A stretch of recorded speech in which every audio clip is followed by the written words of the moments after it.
En ese mundo donde no habrá más dolor ni tristeza, donde no habrá más enfermedad ni injusticia, donde no va a haber más hospitales ni cementerios, donde estaremos para siempre con el Señor. Y eso es lo que todos nosotros anhelamos. Pero para llegar allí, hay una prueba que pasar. Y de eso se trata el tema de esta hora. Les prometo que no va a ser como el de esta mañana, va a ser más corto. Pero es una parábola muy hermosa. Y de parábola solo tiene los símbolos que Jesús usó, pero todo lo demás es realidad. Para esto vamos a buscar Mateo capítulo 25. Recuerden que esto es parte del sermón de nuestro Señor Jesucristo en el Monte de las Olivas. El capítulo 24 trae todas las señales que habrían de suceder antes que Él aparezca en las nubes del cielo. Y esas señales nos iban a anunciar su cercanía, que está cerca.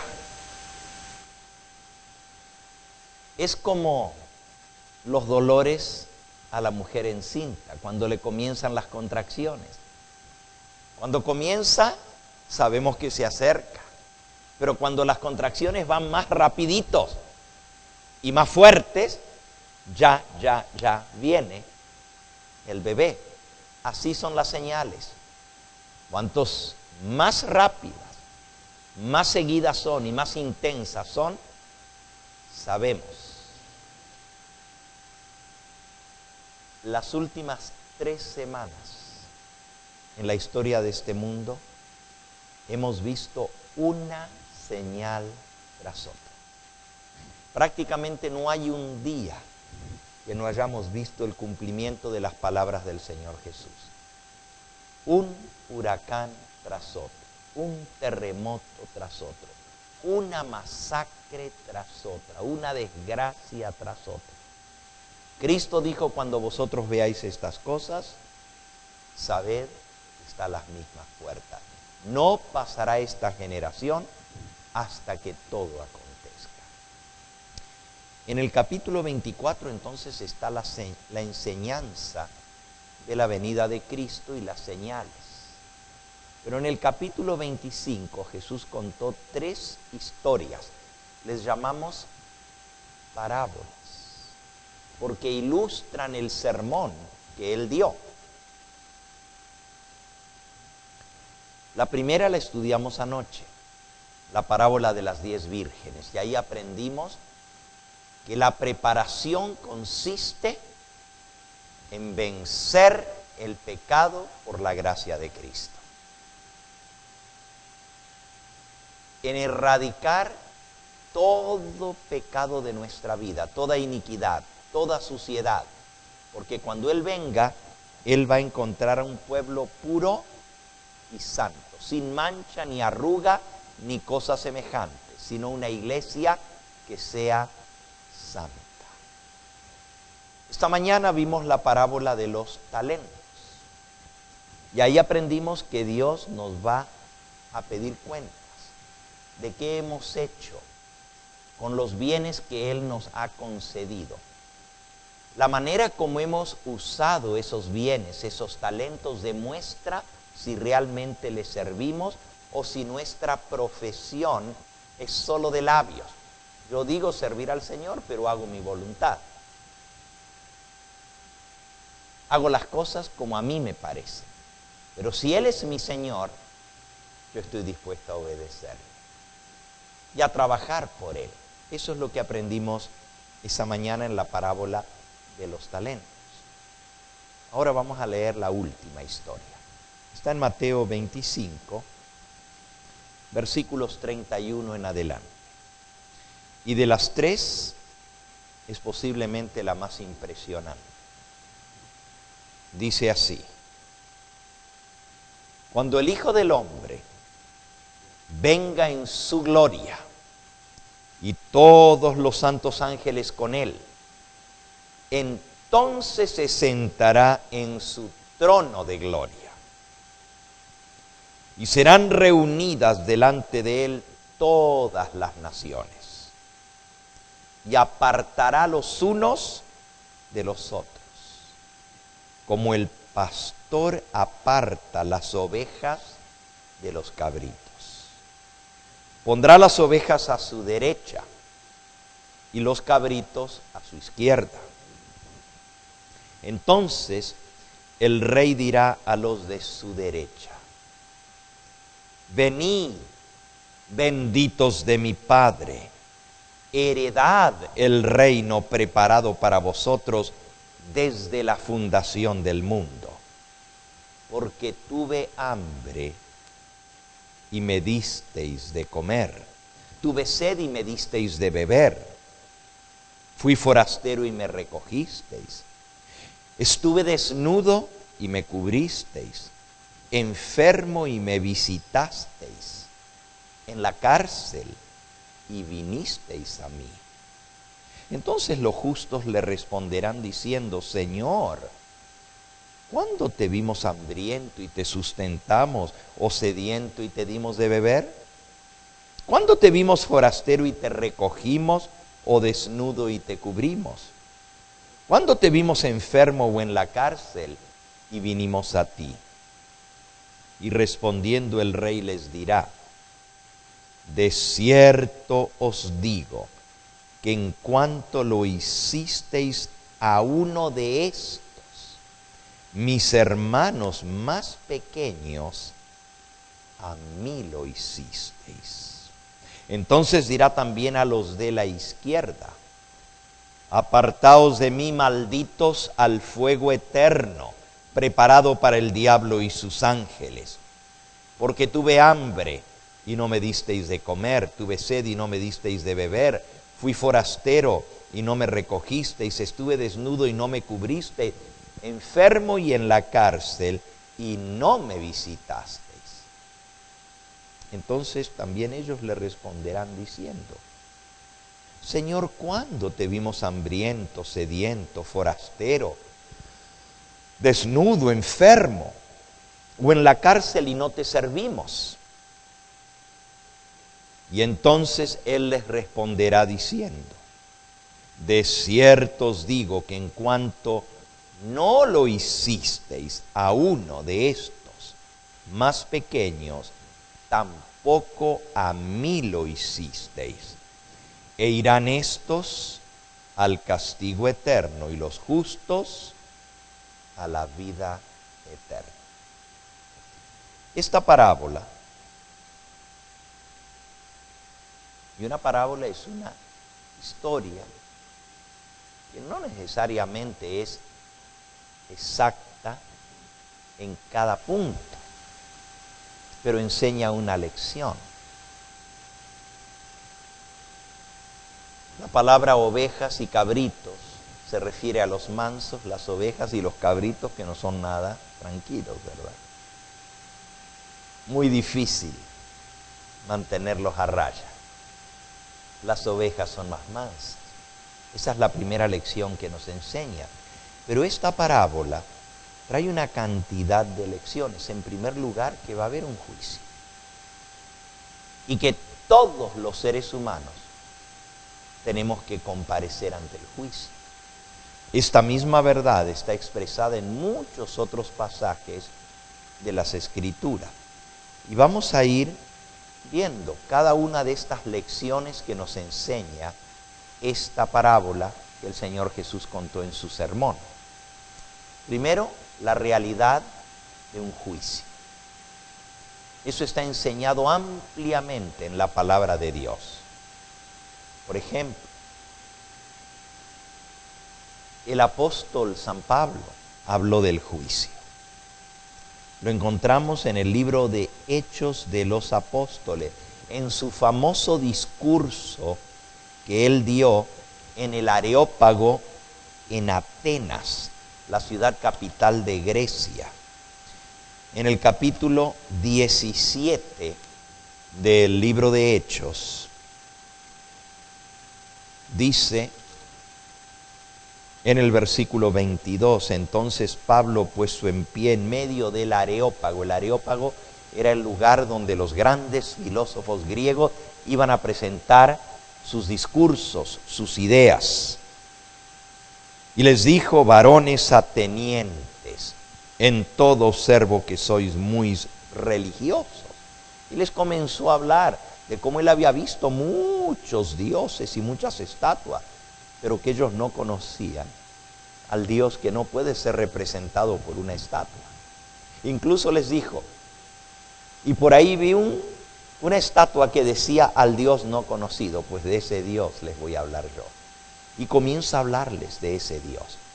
Pero al final dice en el versículo 29, siendo pues linaje de Dios, no debemos pensar que la divinidad sea semejante a oro o a plata o a piedra, las estatuas de mármol que había en Grecia, o escultura de arte o de imaginación de hombres. Dios no es así.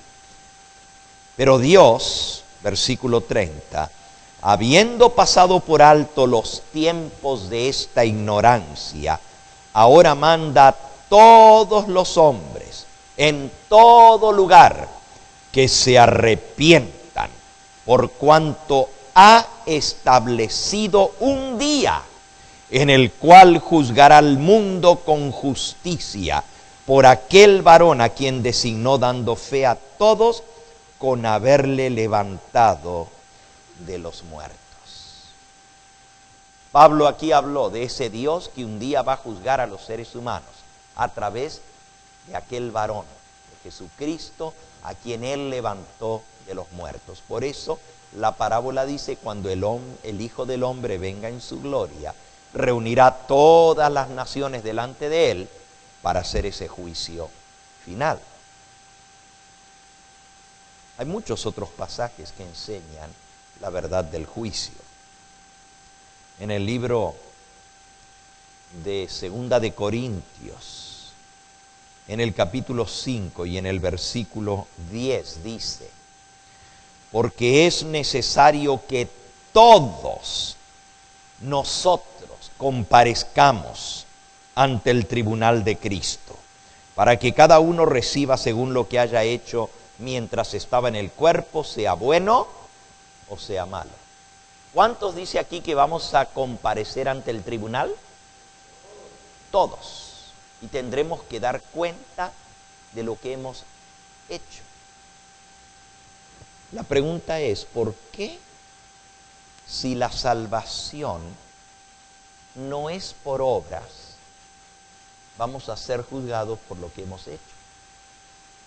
Nos salvamos no por lo que hacemos o dejamos de hacer, nos salvamos por lo que Cristo hizo.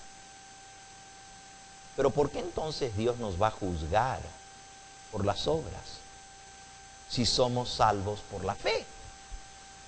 ¿Por qué? Muy sencillo. Las obras demuestran la fe. Las obras muestran si realmente nuestra fe fue genuina o fue solo de labios para afuera, de dientes para afuera. Las obras muestran nuestra fe, si realmente le hemos aceptado a Dios como Señor y Salvador. Ahora, en este juicio hay solo una pregunta, solo algo que el Señor va a tomar en cuenta.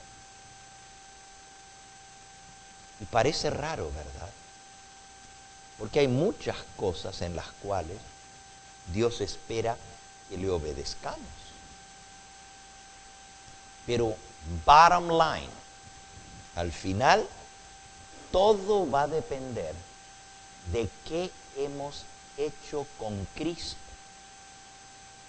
en la persona de sus hijos más pequeños.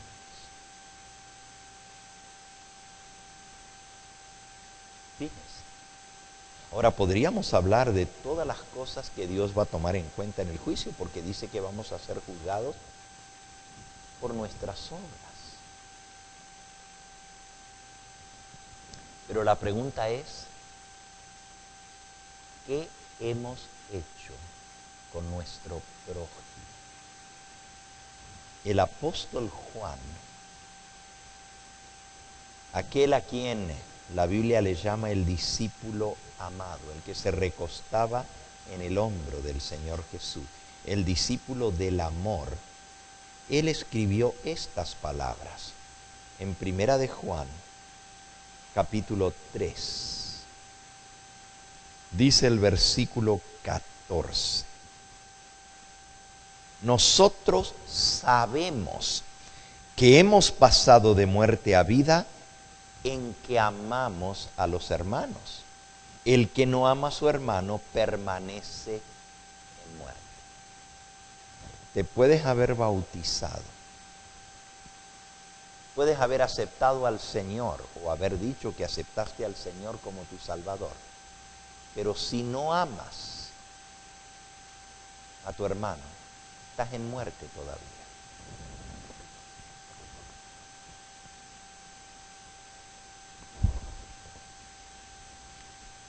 Todo aquel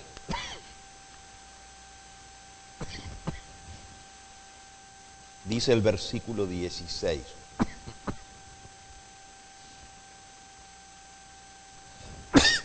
el 15, todo aquel que tiene odio en su corazón, que aborrece a su hermano, es homicida. Y sabéis que ningún homicida tiene vida eterna permanentemente. Así que si yo no tengo amor en mi corazón por mi prójimo, no importa que yo diga que soy cristiano, de nada valen las palabras, son los hechos los que hablan. En esto hemos conocido el amor, en que Él puso su vida por nosotros. También nosotros debemos poner nuestras vidas por los hermanos. Versículo 17. Pero el que tiene bienes de este mundo y ve a su hermano tener necesidad y cierra contra él su corazón, ¿cómo mora el amor de Dios en él? Hijitos, no amemos de palabras ni de lengua, sino de hecho y en verdad. ¡Wow! ¿Cuán importante es esto? De eso depende el juicio. Tuve hambre y me disteis de comer. Estuve desnudo y me cubriste. Estuve enfermo y me visitaste. No digamos que amamos a Dios cuando vemos a nuestro hermano en necesidad y tenemos cómo darle y escondemos la mano. A mí me toca muchas veces cruzar la frontera. Y allá en la frontera hay mucha gente pidiendo. Algunos con muletas, otros que le falta una pierna, otros que llevan los bebés colgados aquí atrás, en el brazo. Y uno se conmueve de ver tanta necesidad. Una vez vi un reporte de un reportero que siguió al hombre que le faltaba una pierna con las cámaras. Y cuando ya salió de la línea, porque fue ahí en Tijuana que hicieron el reportaje, tenía la pierna atada aquí atrás. Se la desató y andaba caminando muy fresco.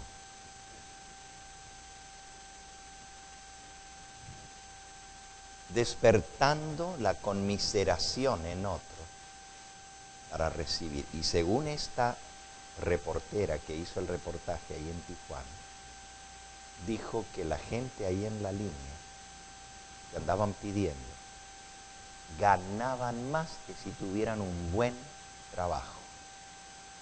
Entonces, cuando uno escucha cosas como esas, como que el instinto o el deseo de ayudar que viene a nuestro corazón, porque cuando alguien ve a otro en necesidad, siente el deseo de ayudar, pero son tantos. Y uno dice, bueno, ¿qué va a hacer que le dé $1?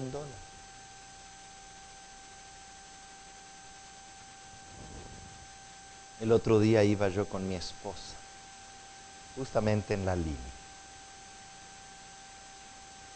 y había una señora allí sentada al costado, con 4 niños. El carro se para porque tiene que esperar la línea. Y mi esposa abre la puerta y se baja. La señora no estaba pidiendo, estaba sentadita con los 4 niños. Y como el carro no avanzaba, va despacito, nomás da vuelta un carro y hay que esperar otra vez. Y va despacito. Mi esposa cruza en medio de los carros hasta donde está la señora. Y le dio $10. No $1, $10. Mi esposa venía llorando ella, de ver a la señora cómo le caían las lágrimas. Y le dijo, vinimos buscando algo mejor aquí porque no teníamos que comer. Eran de Oaxaca. Y no hemos conseguido trabajo. Mi esposo cruzó al otro lado y nosotros, yo con mis niños, nos quedamos aquí, esperando que él nos mande algo de allá. Tiene 3 meses y no ha conseguido trabajo. No nos ha mandado nada. Yo estoy sola con los niños. No nos ponemos de ejemplo. Pero el corazón del ser humano se conmueve ante la miseria de aquellos que lo necesitan. Y como dice el Señor, si tenemos con qué dar, no lo vamos a hacer. No dejemos que los malos nos quiten el gozo de ayudar. No dejemos que porque hay unos que se aprovechan, aquellos que realmente necesitan no lo reciban. Seamos sabios. Yo aprendí a mirar a los rostros de tantos años de trabajar en este trabajo donde me toca, pues, lidiar con las personas. He aprendido a ver, mi esposa es mejor en esto que yo. Ella inmediatamente sabe si es cierto o no es cierto lo que le están diciendo. Pero a veces cuando uno mira al rostro, ve en el rostro la necesidad, ve en los ojos la manera como te miran. El Señor Jesús dice que a menos que nosotros nos preocupemos por nuestros hermanos, no pasaremos la prueba del juicio.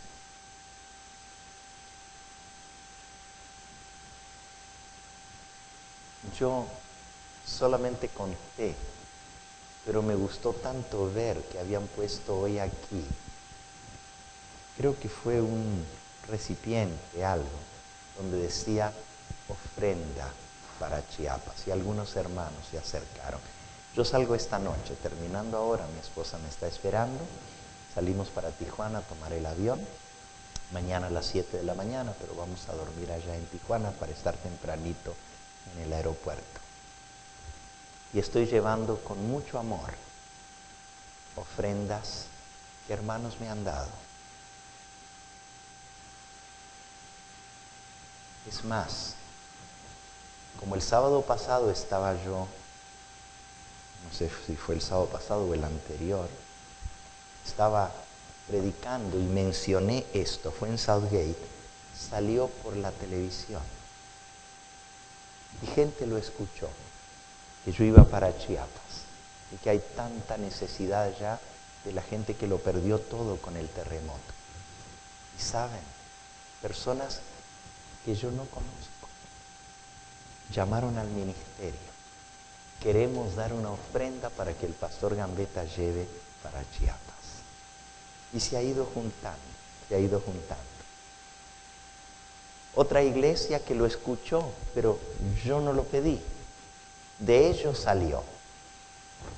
Y el lunes que estuve en la iglesia de Southgate, en la junta de nombramiento, vinieron hermanos de otra iglesia.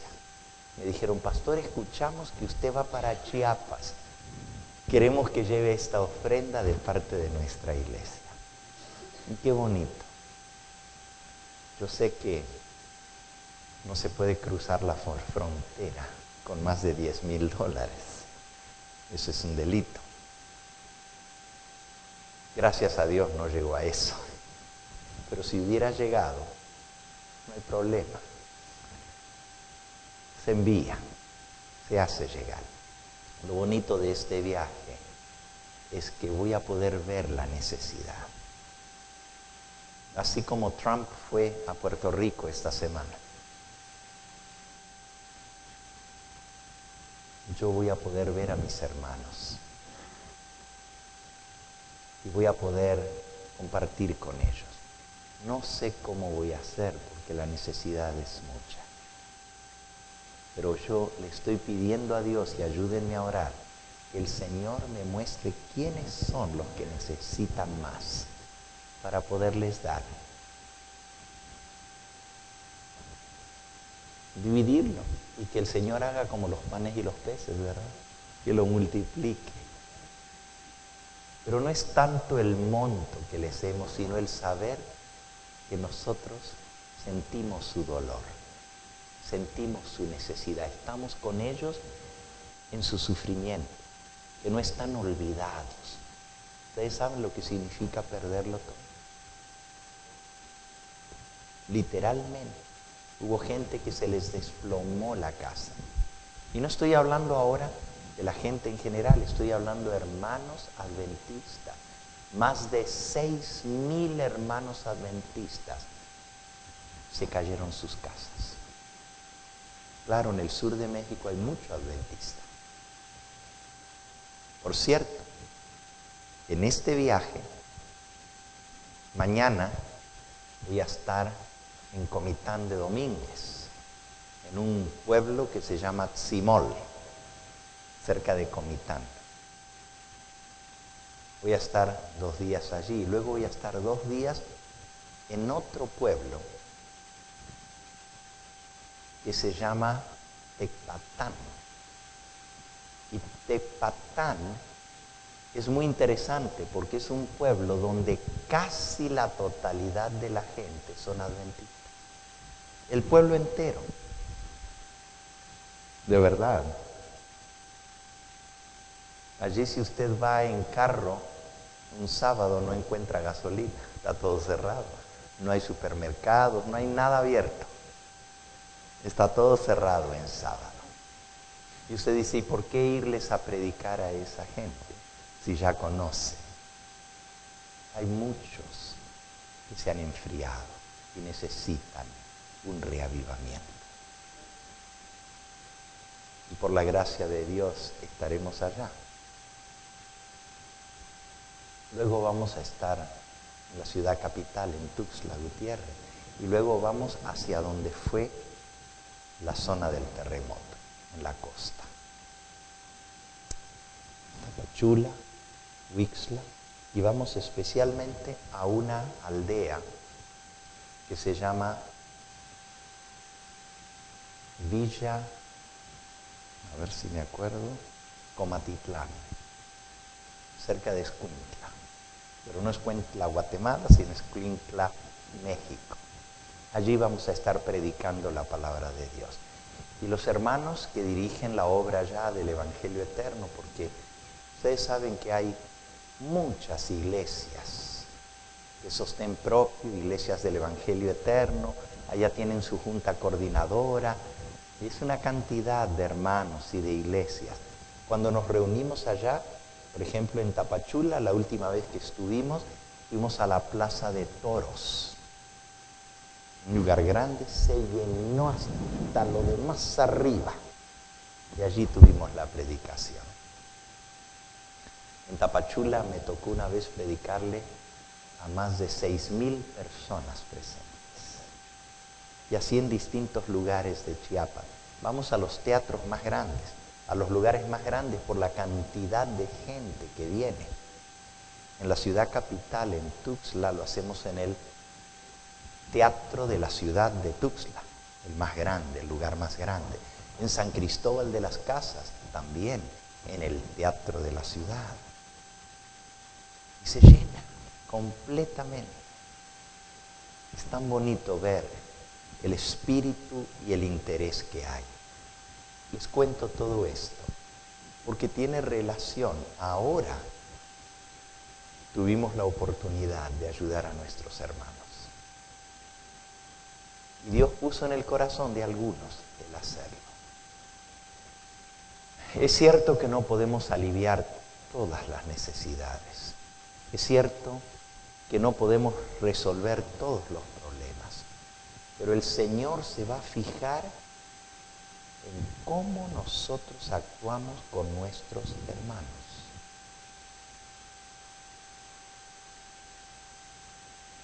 Y de eso va a determinar si realmente nuestra fe fue genuina o fue pura palabra.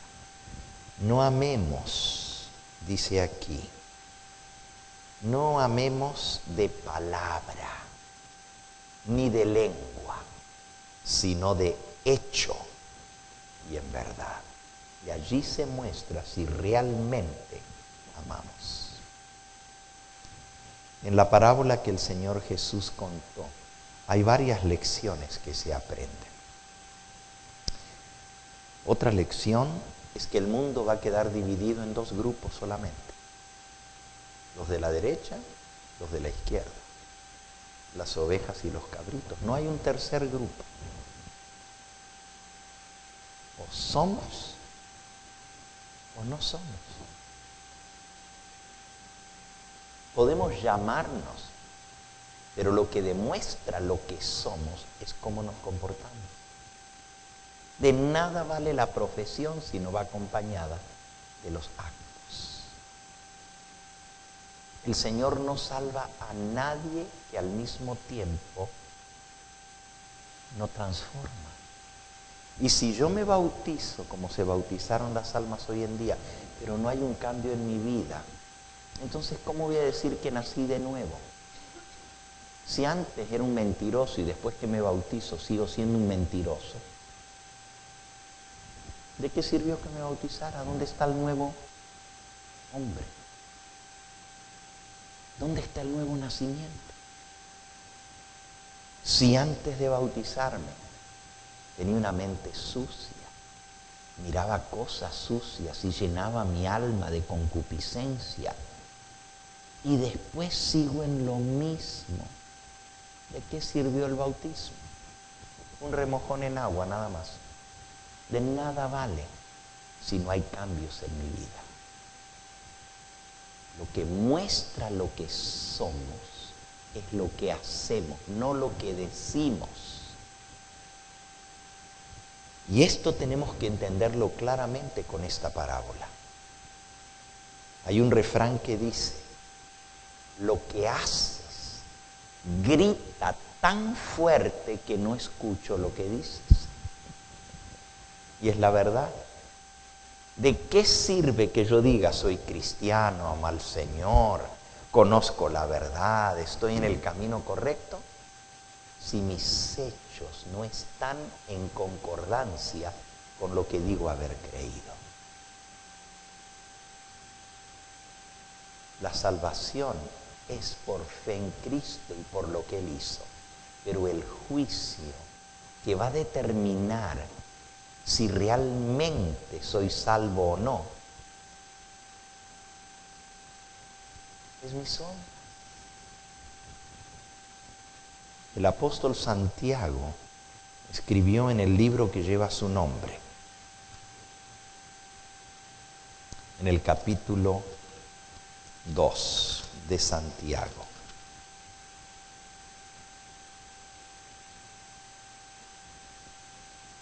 Versículo 14.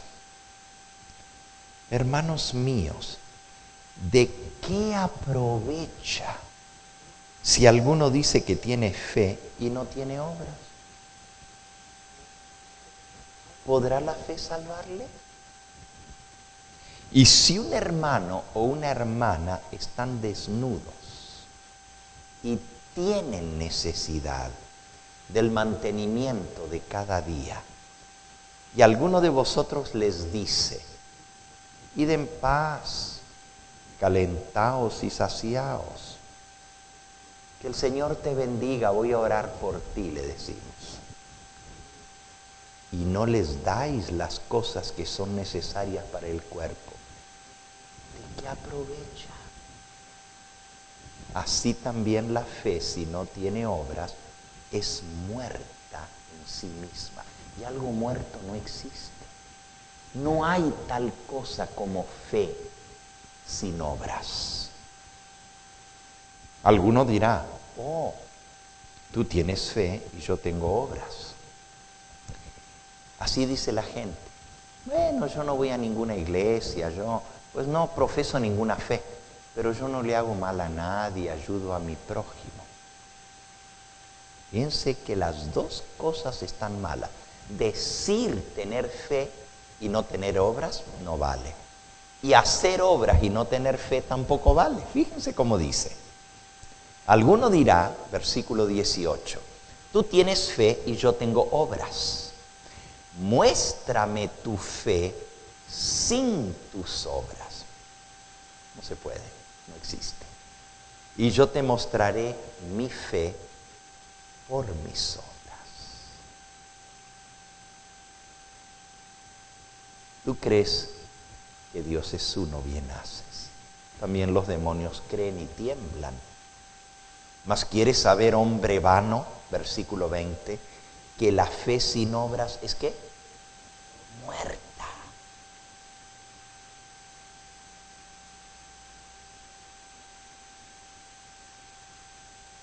Versículo 26, porque como el cuerpo sin espíritu está muerto, así también la fe sin obras está muerta. ¿Cuán importante entonces es esto? La salvación es por fe y es necesaria la fe para ser salvo. Pero si no hay obras, no vale de nada la fe. Y tú dices, pero ¿cómo puede ser? Bueno, lo voy a calificar.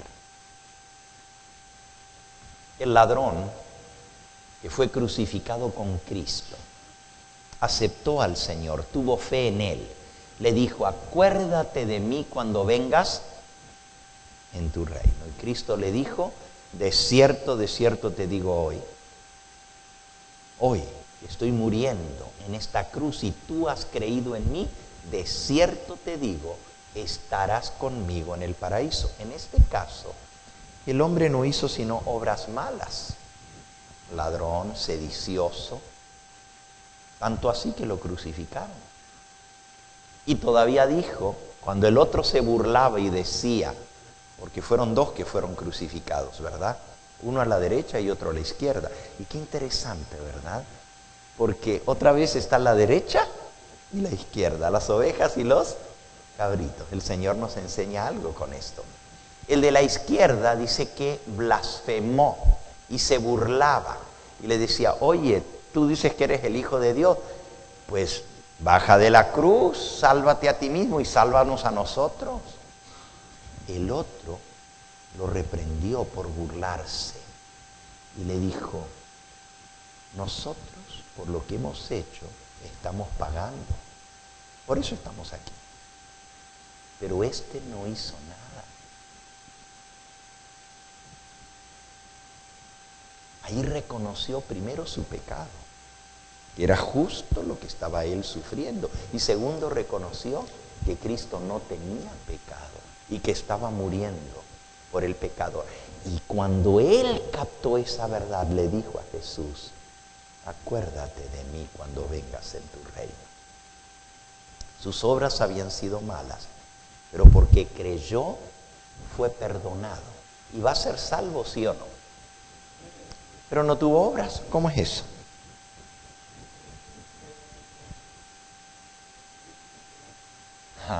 La obra más grande que él hizo fue confesar a Cristo. Y sus palabras estaban de acuerdo con lo que su corazón sentía. Si hubiera vivido, hubiera tenido obras, porque su conversión fue genuina y Jesús conocía su corazón. Él leía al hombre como en un libro abierto y le dijo: te prometo que estarás conmigo en el paraíso. Es el único caso en toda la Biblia que yo encuentro que alguien se salvó sin las obras. Y tú dices: pero ¿cómo, pastor, si la salvación es por fe? Mira, te lo voy a decir claramente. Nadie se salva sin Cristo. Ni uno. Ni uno. Si Cristo no hubiera muerto, no importa cuántas buenas obras nosotros hiciéramos, estaríamos condenados. La salvación no nos la da nuestras obras. Si Cristo no hubiera muerto en la cruz del Calvario, y tú y yo estaríamos condenados. Porque la paga del pecado no es la penitencia. La paga del pecado no es el arrepentimiento. La paga del pecado ni siquiera es el bautismo, por muy importante que el bautismo sea. La paga del pecado es la muerte. Y si Cristo no hubiera muerto, toditos nosotros estaríamos condenados. Así que la salvación, el derecho a la vida eterna, lo hizo posible Cristo por su muerte en la cruz. Alabado sea su nombre. Habiendo dicho eso, no hay uno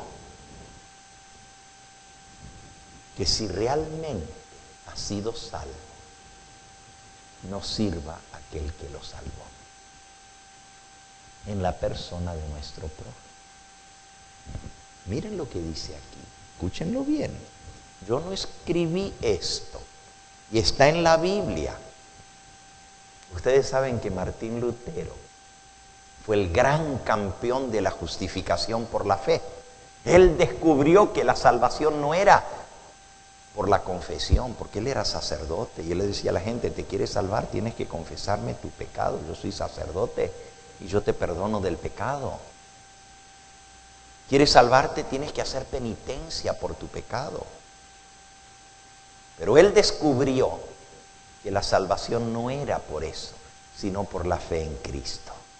Y esa gran verdad lo llevó a ser un campeón de la salvación por la fe, Martín Lutero. Pero era tan grande ¿qué podríamos decir?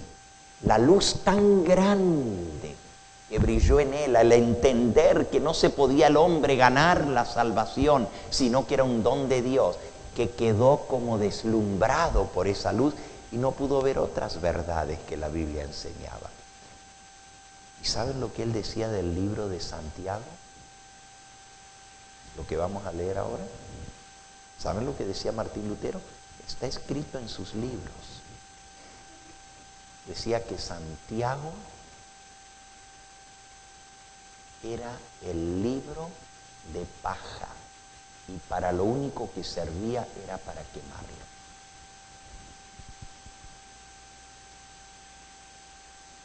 Y Santiago es parte de la Biblia y no lo podemos hacer a un lado.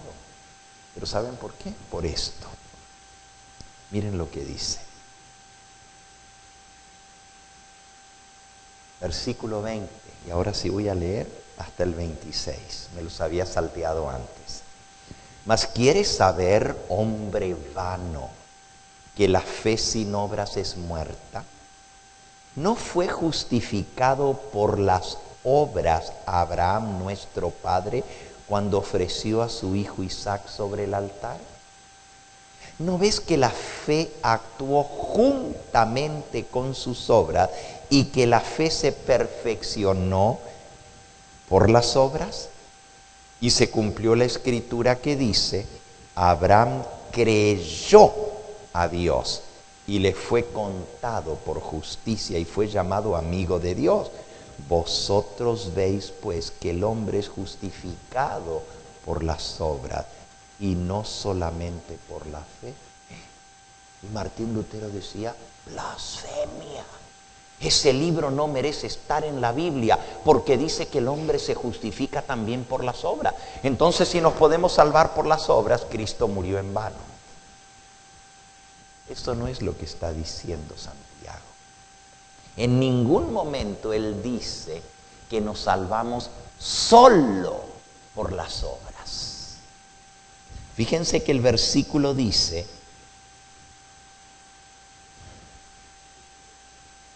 vosotros veis, versículo 24, que el hombre es justificado por las obras y no solamente por la fe.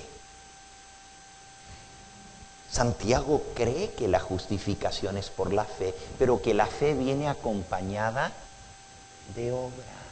No dice que nos salvamos por las obras sin la fe, pero también dice que no nos salvamos solo por la fe sin las obras, sino que las dos trabajan de común acuerdo. Versículo 22, ¿no ves que la fe actuó juntamente con las obras y que la fe se perfeccionó en las obras? Así que esta enseñanza es inspirada por Dios. Y es tan cierto lo que acabamos de leer, como lo que dice San Pablo, que por las obras nadie será justificado delante de Dios. Romanos 3:20. Nadie se justifica solo por las obras. Perdón, por la fe. Romanos 3:20 dice, ningún ser humano se justifica por las obras.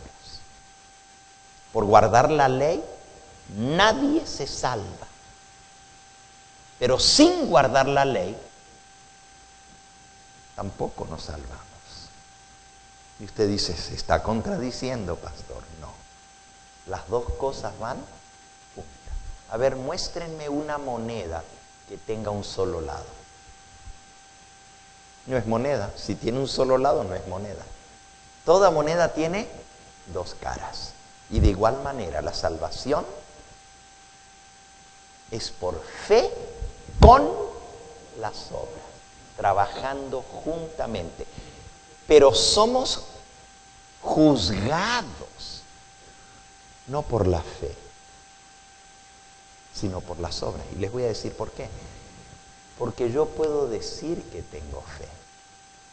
Yo puedo profesar tener fe. Hasta con mi boca puedo decir, yo creo, yo tengo fe, yo amo al Señor. Yo le sirvo. Yo soy su hijo. Yo he creído en Cristo. Todo eso lo puedo decir con la boca. Pero si mis obras no muestran que eso es cierto, la boca dice lo que la lengua se mueve. Entonces, ¿de qué sirve hablarlo si no hay obras? Quiere decir que las dos cosas son importantes, pero el juicio no es por la fe. El juicio es por las obras. ¿Por qué? Porque las obras son la demostración de la fe. Volviendo a Mateo 25, vean cuán importante es esto. ¿Cómo tratamos a nuestro hermano que está en necesidad? Y Jesús dice que la manera como yo me comporto con el hermano que está en necesidad, Él lo juzga como si se lo hubiésemos hecho ¿a quién? A Él mismo. Estuve hambriento y me disteis de comer. ¿Cuándo, Señor? ¿Cuándo? Y Él dice, lo hicisteis a uno de estos mis hermanos más pequeños, a mí lo hiciste. Quiere decir que cuando yo me niego a mi hermano, me estoy negando a quién? A Cristo.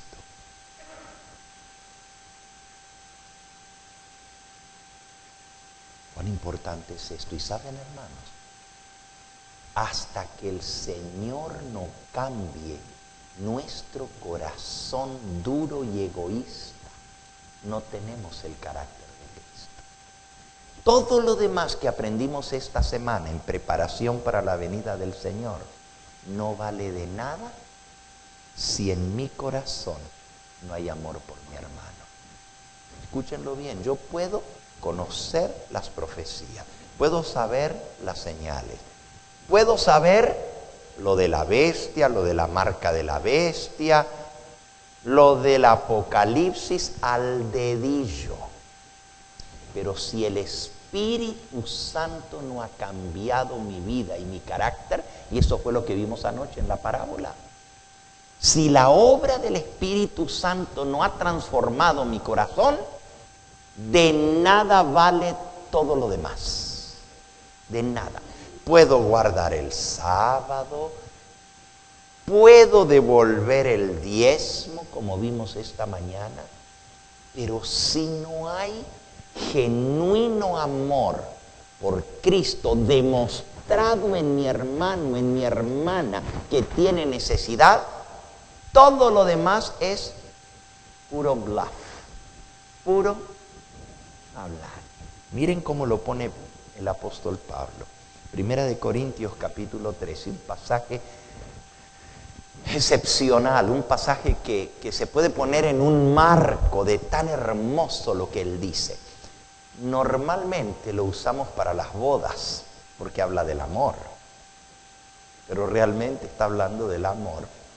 Sí, puede ser para nuestro esposo o esposa, pero es en general para nuestro hermano. Miren lo que dice.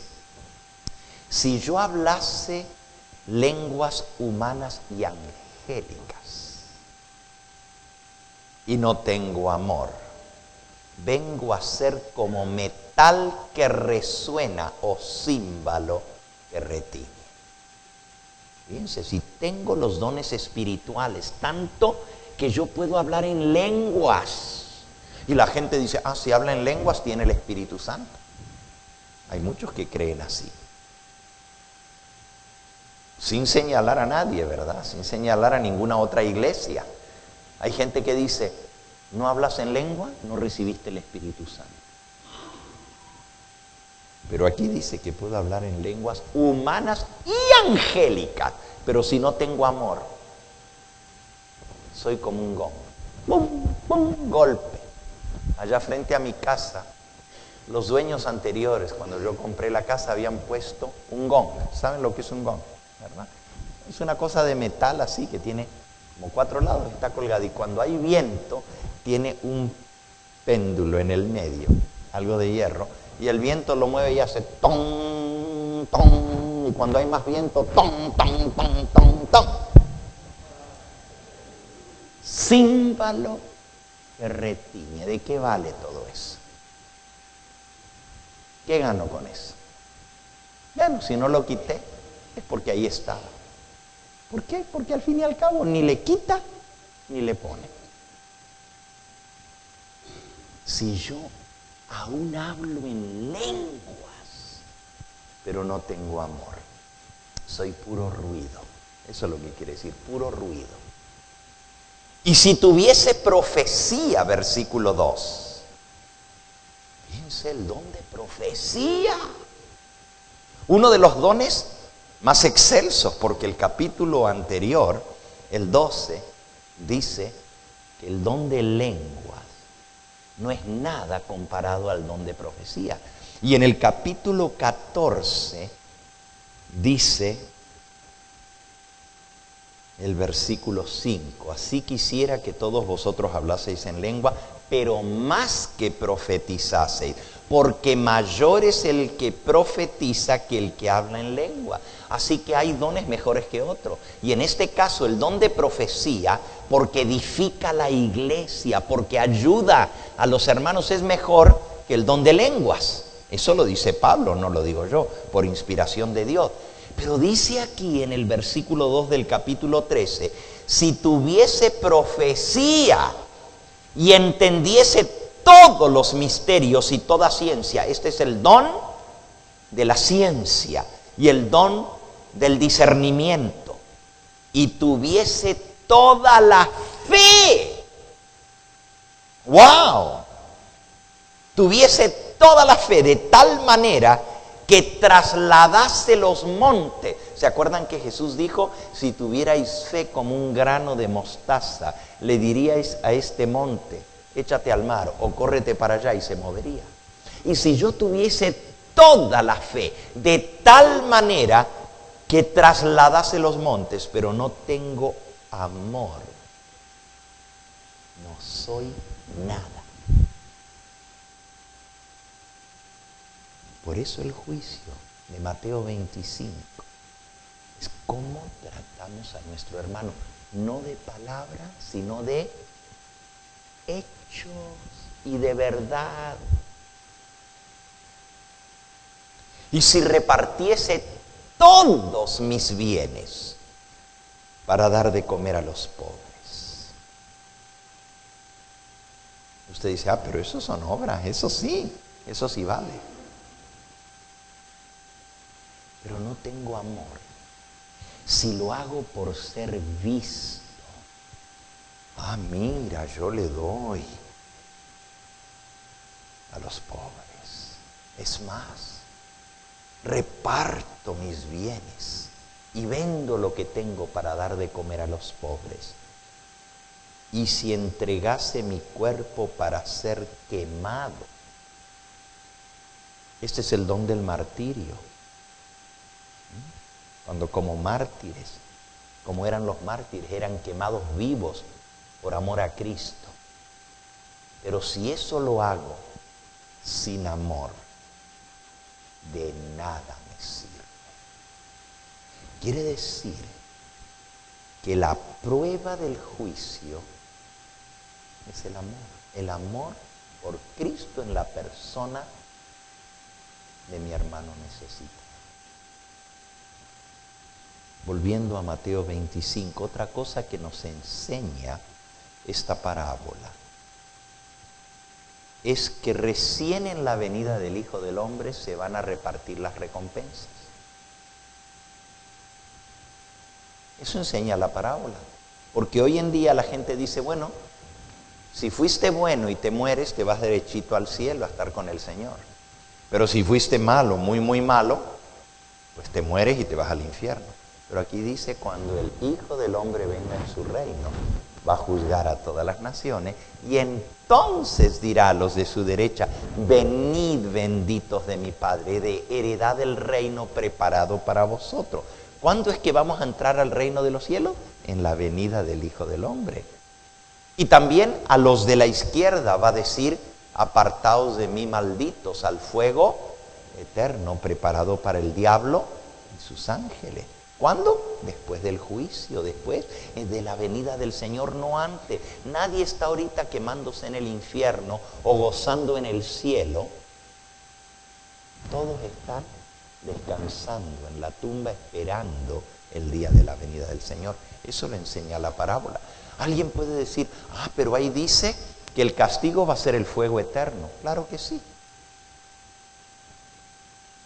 ¿Será que los malos se van a estar quemando eternamente? Bueno, eso no es lo que dice el versículo. El versículo dice al fuego eterno. El fuego eterno siempre se va a quemar. Veamos. Judas otra vez. Judas, justo antes de Apocalipsis, nos da un ejemplo de lo que es el fuego eterno.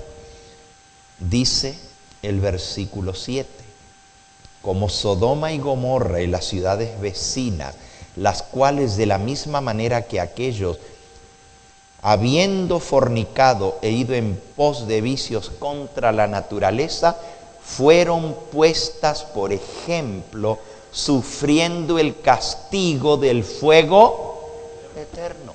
Miren, Sodoma y Gomorra sufrieron el castigo del fuego eterno. ¿Se están quemando todavía? ¿Ustedes han sabido de un lugar que tiene siglos y miles de años de estarse quemando y no se apaga? ¿Verdad que no? Pero Sodoma y Gomorra fueron quemadas sufriendo el castigo del fuego eterno. El fuego eterno es porque sus consecuencias son eternas. El fuego eterno es porque viene de Dios y Dios es eterno. Por lo tanto, el fuego es eterno porque es el fuego de Dios. Pero no quiere decir que se va a estar quemando eternamente. Por cierto, si volvemos a Mateo 25, dice en el versículo 46, y estos irán al castigo eterno y los justos a la vida eterna.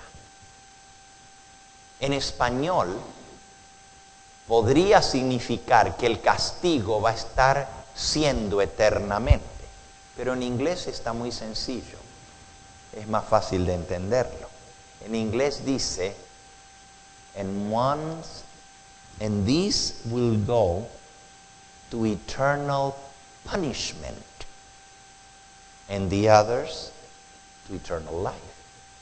No es lo mismo decir eternal punishment que decir eternal punishing. Los que saben inglés entienden la diferencia. Eternal punishment no es lo mismo que eternal punishing. Punishing quiere decir estar castigando continuamente sin parar. Punishing. Pero punishment es un castigo que tiene consecuencias eternas. Eso es lo que quiere decir. Pero aún así se van a quemar. Unos se van a quemar rápido y otros se van a quemar más tiempo, porque a cada uno se le dará según sus obras. Los que hicieron mucho mal, mucho van a tener que pagar. Los que hicieron menos, menos. Pero todos recibirán el castigo. ¿Por qué? Porque no atendieron a Cristo en la persona del prójimo. Les prometí que iba a ser corto. Y ya llevamos 1 hora. Voy a concluir. Puedo hablar mucho más de este capítulo, pero lo más importante que hemos visto es que estas 3 parábolas nos enseñan cómo prepararnos para la venida del Señor. La primera, la de las 10 vírgenes, nos dice que tenemos que tener la obra del Espíritu Santo en nuestra vida transformando nuestro carácter. De nada vale todo lo demás si seguimos siendo los mismos de antes. La obra del Espíritu Santo es darnos victoria, darnos el cómo vencer. Y eso se logra por el poder de Dios en nuestra vida. Por nosotros mismos no podemos. Lo segundo que vemos es que el Señor espera de nosotros que le sirvamos. En la parábola de los talentos, Él nos va a pedir cuenta de todos los bienes que Él nos dio.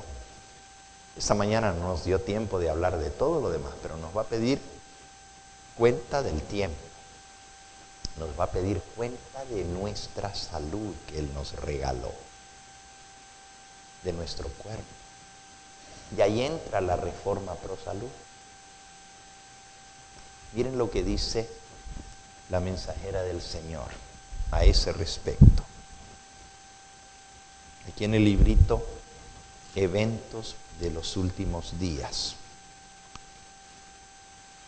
Dice así: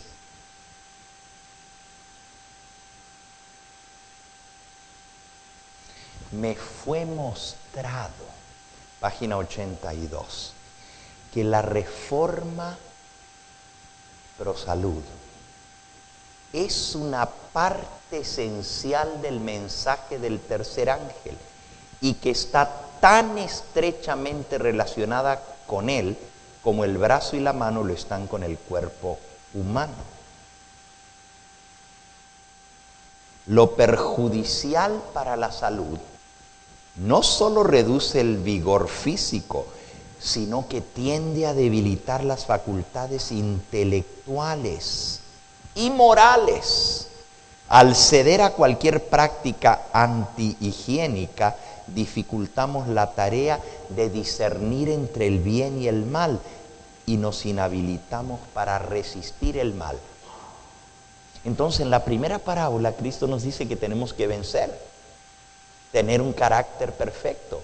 Pero en la segunda nos dice que si nosotros somos intemperantes, no guardamos los bienes que Dios nos dio a nuestro cuerpo como templo del Espíritu Santo, no vamos a lograr un cambio de carácter. Escuchen esto. Deben verse mayores reformas entre el pueblo que pretende estar esperando la pronta aparición de Cristo. La reforma pro salud tiene que hacer entre nuestro pueblo una obra que todavía no ha sido hecha. Hay quienes deben despertar respecto al peligro del consumo de carne, que todavía consumen la carne de animales, arriesgando así la salud física, mental y espiritual. Muchos que ahora están solo convertidos a medias sobre el asunto del consumo de carne, saldrán del pueblo de Dios para no caminar más con ellos, se perderán. Tú dices, ay, si como carne me pierdo. No, te vas a perder por desobediente a Cristo. Porque el comer ni el beber ni te quita ni te pone, pero es tu relación con Cristo. Y si tú entiendes que Él te está pidiendo algo y le dices no, ese es el problema. No es la carne en sí, porque hay otra persona que si no tiene salud no se va a perder por comer carne. Pero si yo que tengo relación con el Señor y sé que eso es malo para mí y lo sigo haciendo, ¿qué le estoy diciendo al Señor? No me importa el cuerpo que tú me diste. Puedo hacer con él lo que quiero porque yo soy dueño. La gente dice, yo como lo que quiero, a mí nadie que me diga lo que tengo que comer, porque esto es mío. No, no somos nuestros. Le pertenecemos al Señor. Si pues coméis o bebéis o hacéis cualquier otra cosa, hacedlo todo para la obra de Dios. Así que aprendimos en la parábola de los talentos que debemos apreciar lo que Dios nos ha dado y ponerlo a trabajar. Tenemos que hacer la obra de Dios. Tenemos que usar los bienes que Dios nos ha dado para predicar el Evangelio. Tenemos que ser fieles al Señor en nuestros diezmos, en nuestras ofrendas, en nuestro tiempo. Fíjense que en todo Dios nos prueba. Por ejemplo, en el tiempo. Dios dice, tienes 7 días por la semana, pero uno es mío. Ese día es mío. No lo puedes usar para ti. Uno de 7. En el jardín del Edén la prueba era, de todos los árboles podéis comer, pero de uno, el que está en el medio del huerto, no comeréis, porque el día que de él comieres ciertamente morirás. La hermana Juan dice que para nosotros hoy en día la prueba del árbol, ¿sabe cuál es? El sábado y el diezmo. Son las dos pruebas que Dios nos pone. El sábado y el diezmo. Si somos fieles en uno, lo seremos en el otro.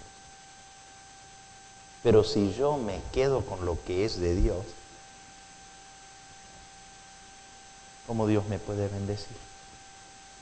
De nada vale lo que digo ser, porque mis hechos demuestran lo contrario. Dice aquí la mensajera del Señor.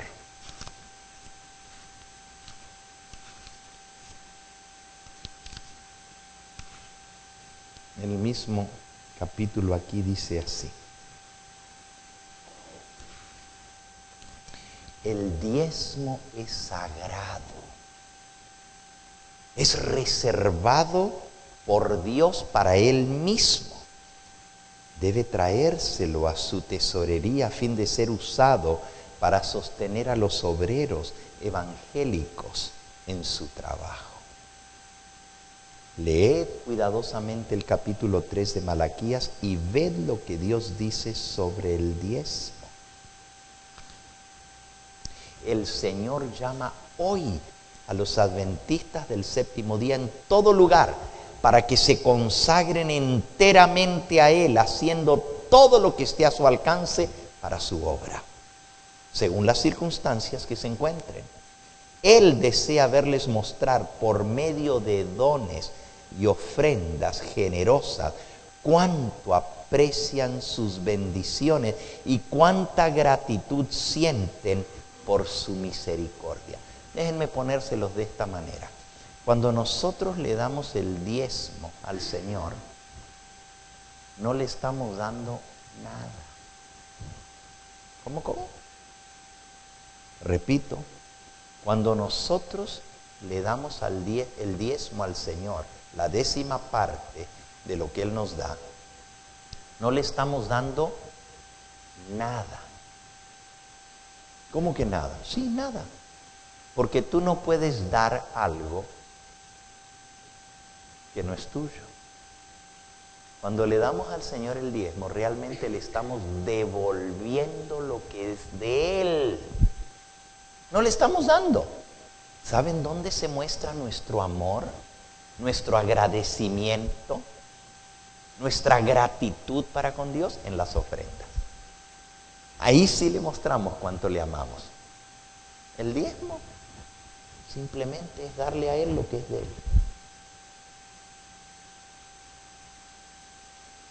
Podría yo dar un ejemplo que ustedes se van a reír, ¿verdad?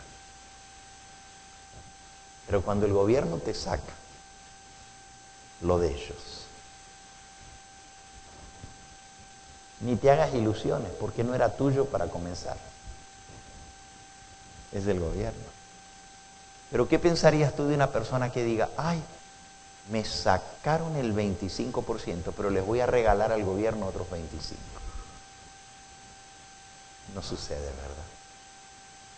Pero en las cosas de Dios sí sucede. Porque cuando yo le devuelvo al Señor lo que es de Él, y luego de mi corazón nace, Señor, me has bendecido tanto, me has dado tanto, que esto es para tu obra, y le doy más al Señor, ahí le muestro mi amor y mi interés en las cosas que a Dios le interesan. A Dios le interesa la salvación de las almas. Amén. Pues déjenme decirle, Dios nunca ha dejado de cumplir con nosotros. Imagínense que Él fallara, ¿qué pasaría con nosotros? Él no nos falla. En eso muestra su amor. Pero les voy a decir algo. Tampoco nunca nos ha fallado para poder mantener el canal en el aire. Yo no sé cómo Dios hace.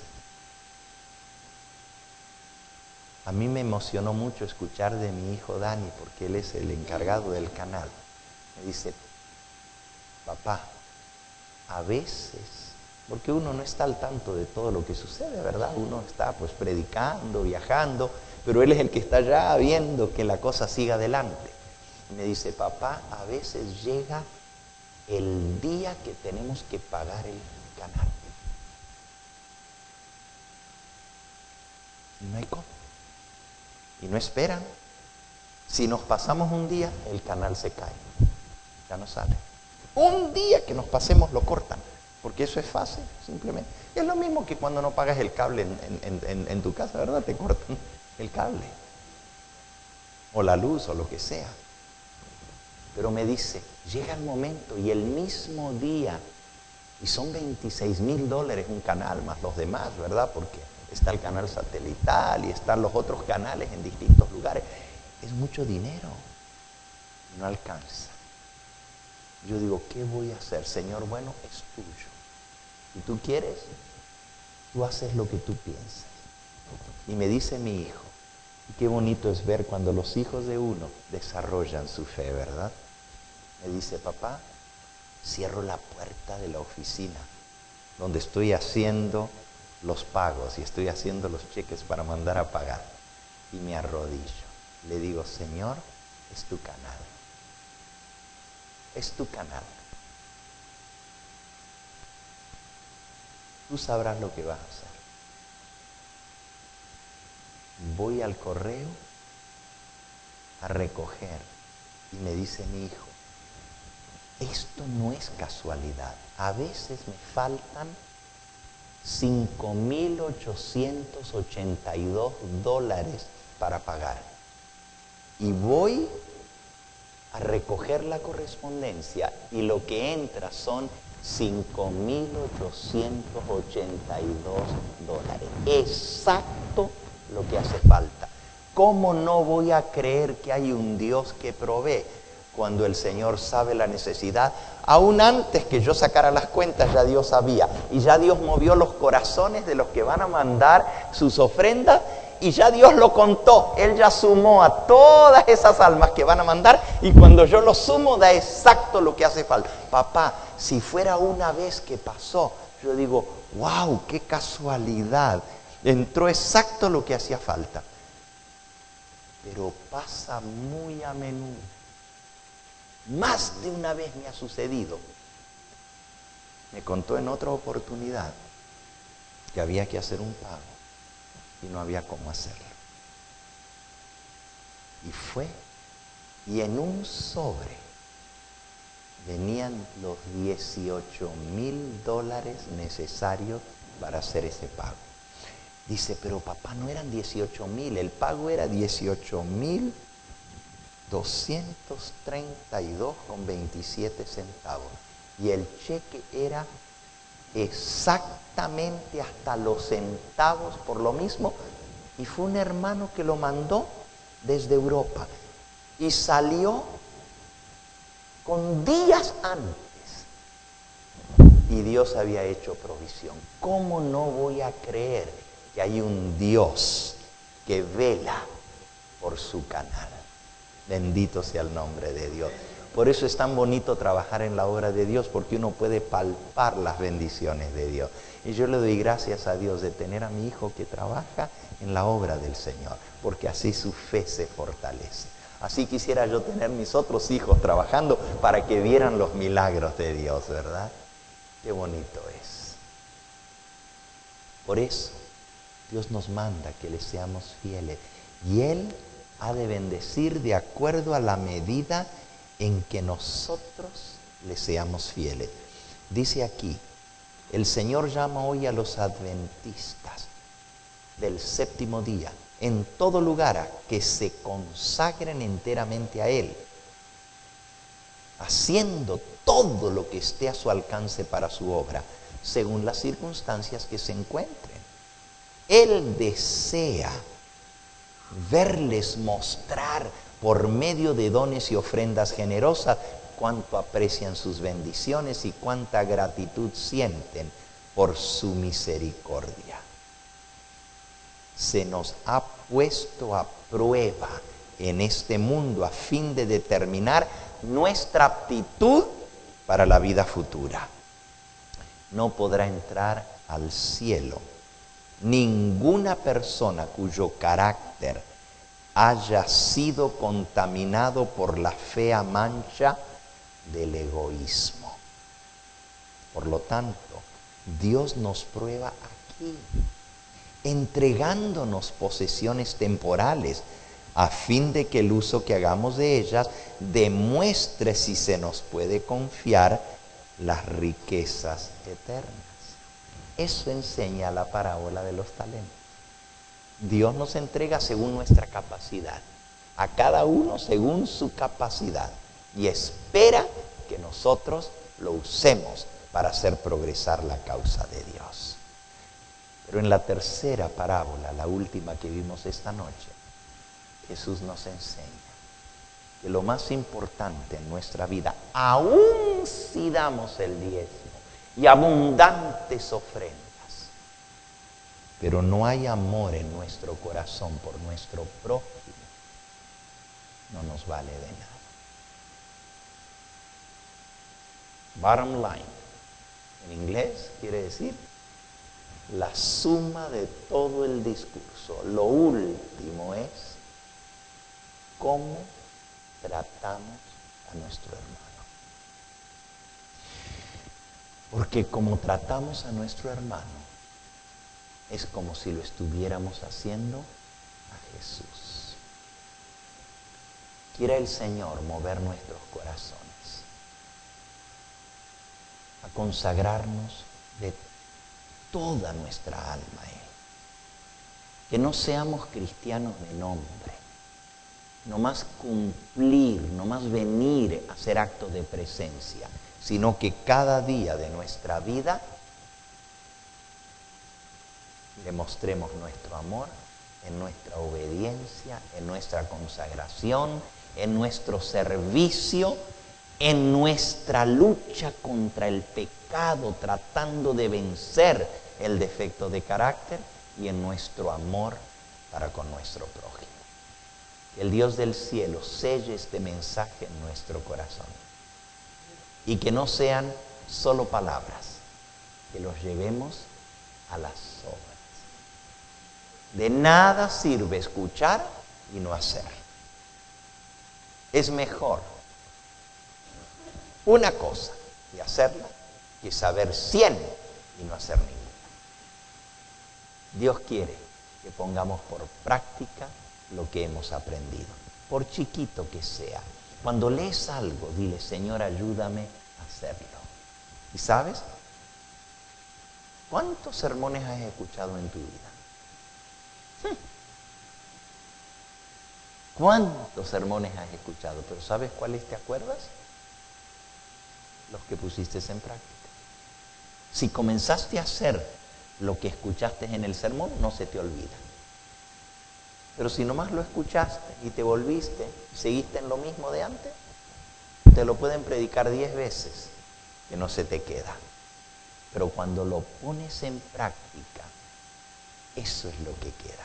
Porque es el único tesoro de esta tierra que nos vamos a llevar al reino de los cielos. Es lo que somos, nuestro carácter, nuestro temperamento, nuestros sentimientos. El hombre mira lo que está delante de sus ojos, pero Dios mira el corazón. Él mira lo que somos por dentro, no por fuera. Aún los actos que hacemos, Dios los pesa, no por lo que hacemos, sino por los motivos por que lo hacemos. ¿Escucharon eso? Yo puedo dar una tremenda ofrenda para Chiapas, pero si lo hice para ganarme méritos delante de Dios, fue basura. Si lo hice para ser visto, fue basura. Si lo hice para acallar mi conciencia, porque muchas veces he visto a mi hermano en necesidad y no lo ayudé, y ahora que hay la oportunidad, pues voy a dar una buena ofrenda para cubrir todo lo otro malo que hice. No vale de nada. Dios quiere que salga de un corazón amante, que lo hagamos con gozo. Por eso la Biblia dice que Dios ama al dador alegre. Cada uno dé como propuso en su corazón, no por obligación, no por necesidad, porque Dios ama al dador alegre. Él quiere que lo hagamos de corazón. Y estoy hablando de la parte del dinero. ¿Saben? El pastor Gambetta predica mucho. No solo en el tiempo que predico, sino tengo muchos años de estar predicando. Muy pocas veces hablo de la parte financiera. Rara vez ustedes me van a escuchar hablar de esto. Rara vez. Hablo de profecía, hablo de la bestia, hablo de la ramera, hablo de las hijas de la ramera, hablo de tantas cosas, pero muy pocas veces toco el tema del dinero. porque nunca he querido dar la impresión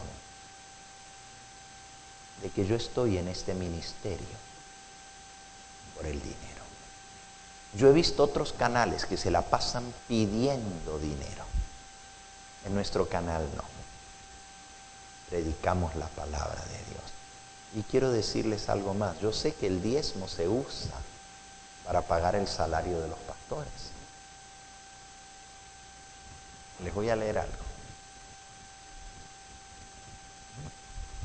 Vayan conmigo. Un versículo más. Uno más. ¿Ok? Vayan conmigo a la carta del apóstol Pablo a los Corintios. Primera de Corintios capítulo 9.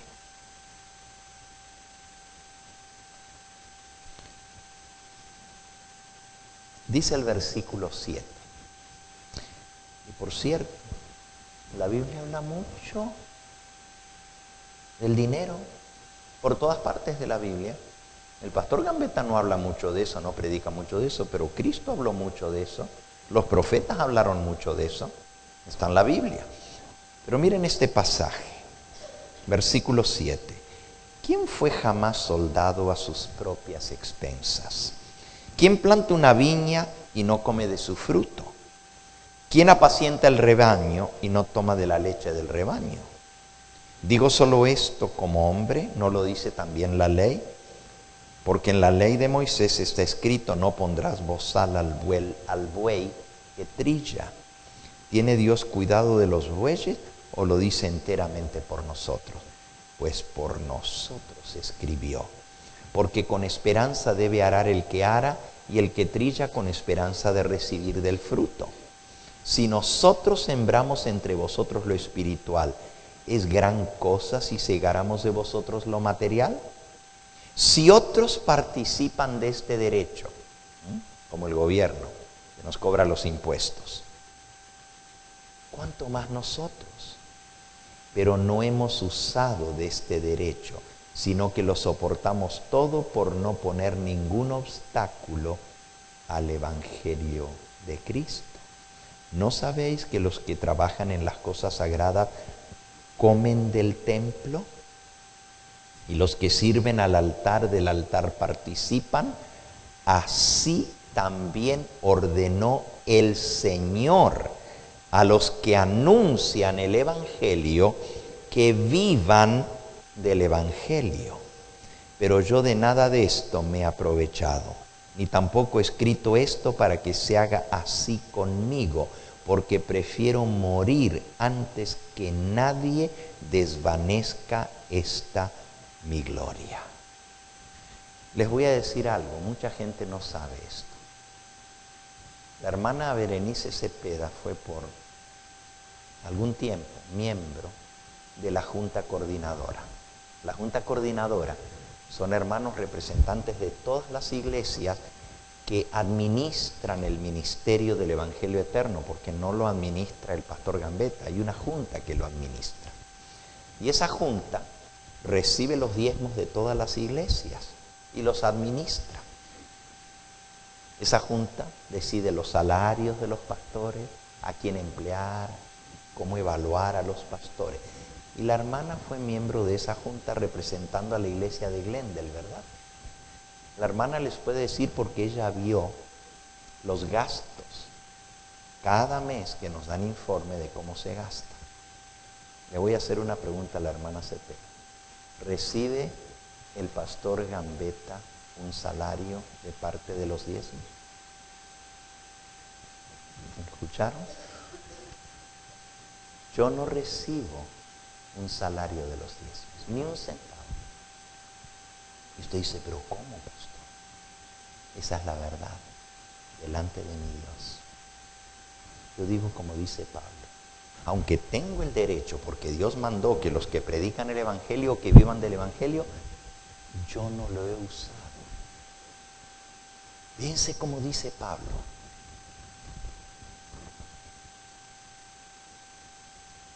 Yo de nada de esto me he aprovechado, ni tampoco he escrito esto para que se haga así conmigo. Si yo estoy predicando hoy de la fidelidad, no es porque eso me conviene a mí, porque a mí no me pagan del diezmo, hermanos. Bendito sea el nombre del Señor. Que yo no he tenido necesidad de que se me pague un salario del diezmo. El diezmo se usa para predicar el Evangelio, se usa para ayudar en el pago del canal de televisión que está predicando el Evangelio, se usa para los salarios de los distintos pastores de nuestro ministerio, pero no para el pastor Gambetta. Y usted dice, bueno, pastor, ¿y usted cómo se mantiene? Bueno, no estoy aquí para decir mis finanzas personales, pero bendito sea el nombre del Señor, que por muchos años, por 34 años yo le serví a la iglesia adventista, y en 34 años nunca un solo mes me faltó un cheque de la conferencia para mantenerme.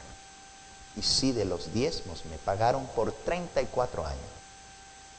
Pero ahora que estoy en el Evangelio eterno, no recibo un salario. Así que no lo digo por mí. Si hoy estoy predicando de esto, hermanos, es por el amor que les tengo a ustedes. Porque la palabra de Dios dice que si nosotros somos fieles al Señor, Él va a abrir las ventanas del cielo y va a derramar bendiciones sobre ustedes. Si yo no les predico de esto, les estoy robando la bendición del Señor. No puedo dejarles de hablar de esto, porque les estaría fallando a ustedes, porque es parte de lo que la palabra de Dios enseña. Y yo no he rehuido anunciaros todo el consejo de Dios, pero no lo digo por mí, como dice Pablo, porque yo no participo de eso. Bendito sea el nombre del Señor. Pero lo digo por amor a ustedes, porque ustedes son los que, si no son fieles, están perdiendo las bendiciones de Dios. Pónganlo a prueba. Es el único lugar en toda la Biblia donde Dios dice: traed todos los diezmos al alfolí y haya alimento en mi casa. Y probadme ahora en esto, dice Jehová de los ejércitos, si no abriré las ventanas de los cielos y derramaré sobre vosotros bendiciones hasta que sobreabunden. El único lugar en toda la Biblia donde dice Dios que lo pongamos a Él a prueba. Pónganme a prueba, dice. Probadme en esto, dice. Ustedes sean fieles, trayendo sus diezmos al granero, para que haya alimento en la casa de Dios, y pónganme a prueba. Y verán si yo no cumplo abriendo las ventanas del cielo. Yo muchas veces he contado esa historia y no la voy a contar en sus detalles, pero una experiencia personal. Cuando yo estaba estudiando en la Universidad de Andrews, sacando mi maestría, eso es en Michigan, tenía a Danielito chiquito, mi hijo, que ahora es el más grande, siempre fue el más grande, pero ahora está grandote. Dani tenía como 1 año y medio, 2 años más o menos, chiquito. No les voy a contar los detalles porque el tiempo ha transcurrido, pero solo un poquito. Nos quedamos sin dinero para la comida. No había, de verdad no había. Estaba estudiando y los estudiantes tenemos necesidades y tampoco recibía mucho. Era un cheque pequeño. Y resulta que había caído una tremenda nevada. Y no pudimos ir a la iglesia el sábado, porque estaban las carreteras cerradas. Y yo tenía dentro de mi Biblia, el sobre con el diezmo, que yo siempre lo pongo allí para el sábado poderlo entregar. Lo guardo en la Biblia porque siempre ando con la Biblia, entonces no se me olvida. Y ahí traía el sobre, pero no lo había entregado, lo tenía en mi Biblia, porque pues no había ido a la iglesia porque estaban cerradas las carreteras por la tremenda nevada. Y no había para comprarle la fórmula al niño. Ahora, tengo que decir que sí había comida, porque había arroz y frijoles. Eso no había, no faltaba. Nosotros siempre comprábamos, porque era más barato, la bolsa, el saco de arroz de 25 libras y el saco de frijoles de 25 libras. Todavía había, no se había acabado, había lentejas, había garbanzo, había cosas. Así que no estábamos muriéndonos de hambre, no. Pero no había la fórmula para el niño. Y el niño toma su fórmula. Ya mi esposa no le estaba amamantando. Estaba chiquito, 1 año y medio, 2 años. Y saben, hermanos, el correo no había venido. Y el correo es el que traía mi cheque. Porque tampoco habían podido repartir. Porque estaban las carreteras cerradas por la nevada. Y yo dije, bueno, tengo el dinero en el sobre del diezmo. Delante de Dios les digo, nunca pensé en usarlo para mí o en quedarme con el diezmo. No, era del Señor, pero solo dije, lo voy a tomar prestado. Porque ya cuando me llegue el chequecito, pues lo repongo y doy el diezmo del nuevo cheque y ya me pongo al día. Solamente prestado para poder ir a comprar la fórmula del niño. Pero había algo en mi corazón que me decía, ya lo pusiste en el sobre, ya no es tuyo. Ese dinero es de Dios, no lo puedes tocar. Y ahí lo dejé. Pero había que comprar la leche para el niño. Y se me ocurrió, cuando el niño nació, un tío, hermano de mi esposa, le había regalado un chanchito, una alcancía. Y todos llegábamos y le poníamos ahí las monedas y los tíos le ponían hasta billetes. Dije, oh, wow, está el chanchito. Yo sé que es del niño, pero pues es para él la leche. Y me daba pena romper el chanchito, porque eran de estos que se compran en México y que no tienen cómo destaparlos, que hay que romper, son de barro, y hay que romperlos para sacarlo. Y yo no lo quería romper, porque era del niño. Dije, no, le voy a sacar algunas monedas para comprar. ¿Y sabe por dónde? Por la ranura. Y comencé a darlo vuelta y a sacudirlo y no caía nada. Y entonces agarré un cuchillo y lo metí por la ranura para que las monedas, lo sacudía y que las monedas se apoyaran en el cuchillo y comenzaron a caer las monedas. Pero desgraciadamente caían las de centavo y las de 10, no caían las de a 25. Y ahí estuve un rato. Y el niño chiquito me estaba ayudando. Yo con el cuchillo y las monedas iban cayendo y él las recogía. Papá cayó otra, papá cayó otra. Y mientras estábamos haciendo eso, golpean la puerta. Y yo voy a abrir la puerta y tengo el cuchillo en una mano y el chanchito en la otra. Así que con la mano que tenía el cuchillo, no era de esos de cortar, sino de los que se usan, ¿verdad?, para la comida, abrí la puerta. Era un lechero. Ese lechero estaba buscando unos vecinos que vivían arriba, de apellido Mims. Pero ellos se habían ido de vacaciones y no habían podido volver por la nevada. Me dice, ¿no sabe si están los vecinos de arriba? Le digo, mire, ellos se fueron de vacaciones el fin de semana y no pudieron venir por la nevada. Oh, me dice, es que yo todas las semanas les traigo leche de lo que me sobra de repartir. Pero esta vez, por 4 días no pude ir a repartir, pero de todos modos la leche yo la tengo. ¿Le puedo dejar a usted la leche para que usted la reparta aquí entre los estudiantes, como hace el hermano mío? Y yo, con el cuchillo y el chanchito en la mano, sacando centavitos para comprar un galón de leche. Le dije, claro, déjelo. Me dijo, se lo voy a bajar aquí afuera porque como estaba lleno de nieve y hacía un frío tremendo, era bajo cero. Dice, eso sí, se le va a congelar la leche afuera, pero cada día, nomás lo que usted hace es la noche anterior, agarra uno de los galones, lo mete adentro y ya por la mañana va a estar buena para tomarla, porque se va a hacer hielo.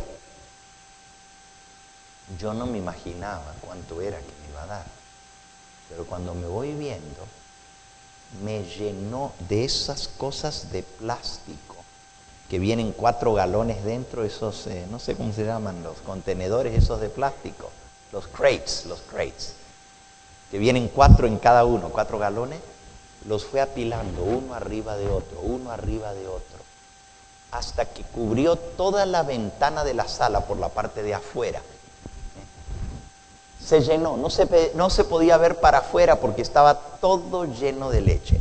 De más está decir que les regalamos a todos los demás estudiantes y la leche no se acababa. Y como la refrigeradora pues estaba abierta todo el tiempo, era afuera, ¿verdad? El hielo, ahí se mantuvo por días, por semana. ¿Qué hubiera pasado si yo hubiera tomado prestado el dinero del diezmo? ¿Le hubiera robado a Dios? No era mi intención robarle. Solo lo iba a tomar prestado. ¿Hubiera pecado por haberlo hecho? Posiblemente no, porque Dios sabía mi necesidad. Y yo solamente lo iba a tomar prestado. Pero si lo hubiera tomado, el lechero no hubiera venido a golpear mi puerta. Hubiera golpeado otra puerta. No hubiera sido conmigo. Me hubiera perdido las bendiciones. Y de verdad que Dios abrió las ventanas del cielo y derramó bendición hasta que sobreabundó para todos los vecinos. Como por 2 o 3 semanas estuvimos tomando todavía de la leche que estaba congelada afuera. Dios es fiel, hermanos, y Dios cumple lo que Él promete.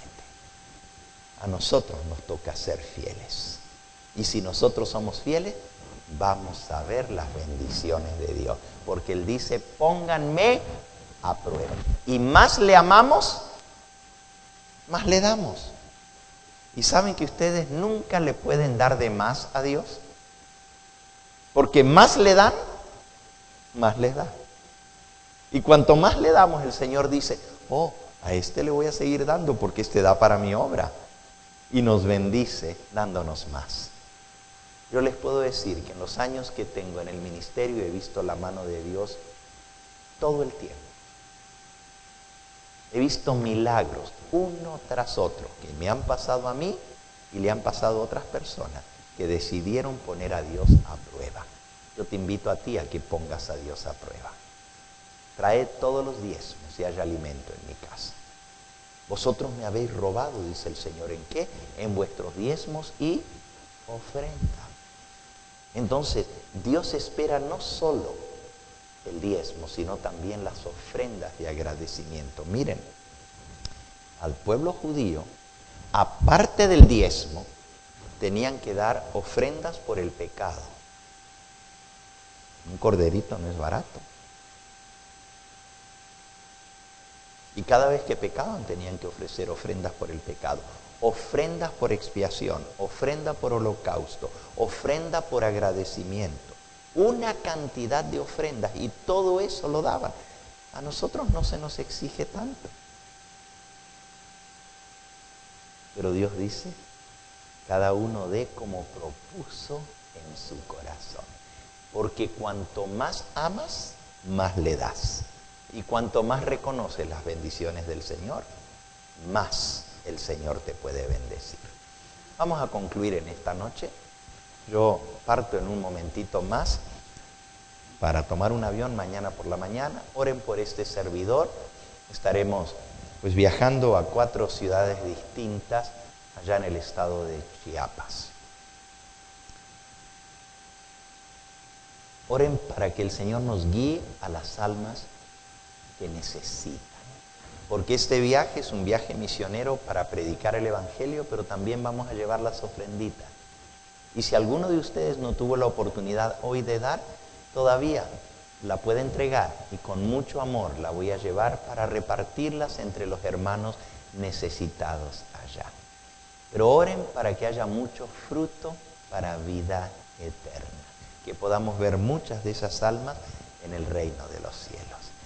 Y quiera el Señor ayudarnos a vivir una vida de consagración a su servicio. Hay gozo en servir al Señor. Hay gozo en ser su esclavo, porque el Señor quizás no nos dé aquí, pero nos dará, como Él dice, sobre poco has sido fiel, sobre mucho te pondré. Entra en el gozo de tu Señor. Que Él nos ayude a prepararnos, que Él nos ayude a serle fieles en todo. Y un día podremos estar con Él por toda la eternidad. Vamos a ponernos en pie, vamos a cantar nuestro himno final, el 238. Al andar con Jesús en su fúlgida luz, obedezco por fe. Himno número 238. Lo toco al piano, las hermanas nos ayudan al cantarlo y luego oramos y nos vamos a iniciar esta semana con el Señor.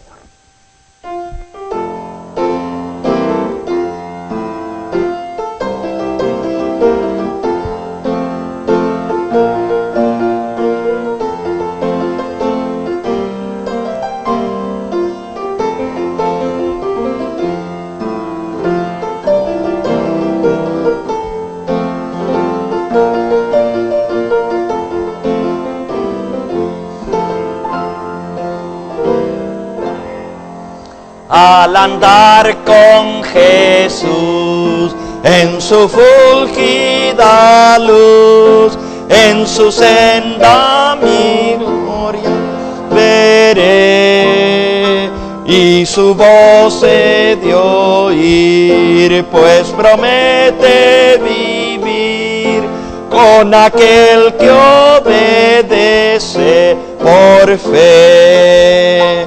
Su santa ley obedezco por fe, y feliz para siempre con Jesús estaré. Si trabajo y penar tengo aquí que cargar, rico pago en Jesús obtendré, pues alivia mi afán, mi dolor, cuando ve que obedezco por fe. Su santa ley obedezco por fe, y feliz para siempre con Jesús estaré. Nunca.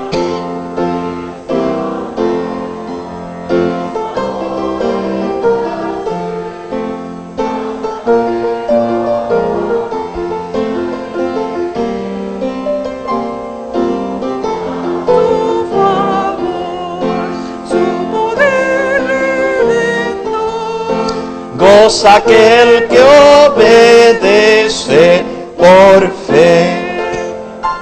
Su santa ley obedezco por fe, y feliz para siempre con Jesús estaré.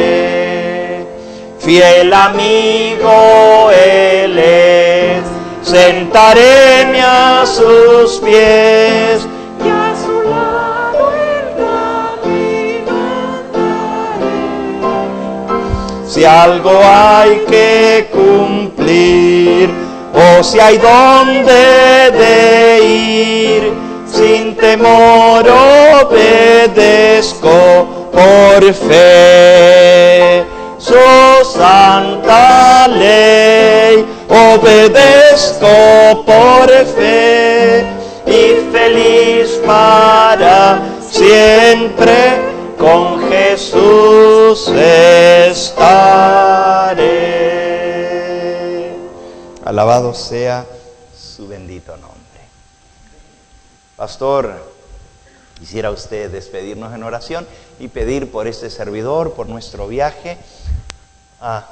Oren especialmente porque el único país en todo el mundo donde yo tengo problemas para entrar es México. Me detienen siempre porque tengo una alerta migratoria en el sistema. Y cada vez que voy, me investigan, me mandan a inspección secundaria. Siempre me dice que me van a deportar, que me van a volver a Estados Unidos. Pero últimamente, eventualmente me dejan ir. Nunca me han prohibido la entrada, pero siempre me detienen. Siempre me detienen.